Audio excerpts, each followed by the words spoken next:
ölüm xəbəri çıxır ki, o, sən demə, Elbəy Kərimli özünə qəsd edibdir, intihar edibdir və onun saxlandığı həbsxananın 2 saylı cəza çəkmə müəssisəsinin sankastında asılmış vəziyyətdə tapıldığını deyirlər.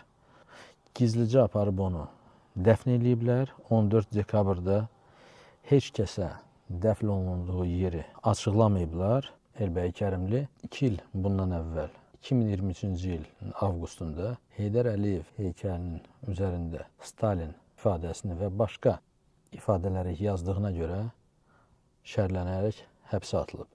Və bu saxlamadan sonra gənc çox böyük işgəncəyə məruz qalıb 22-ci polis bölməsində. O qədər döyüblər ki, gənc məcbur olubdur narkotik saxlama və satışı saxta ittihamını üzərinə götürsün. Ona təklif ediblər ki, ya üzərinə silah qoyacaq, ya narkotik, ya da vətənə xəyanətlə telefon və hansısa hərbi obyektləri yazaraq səni şərləyəcək.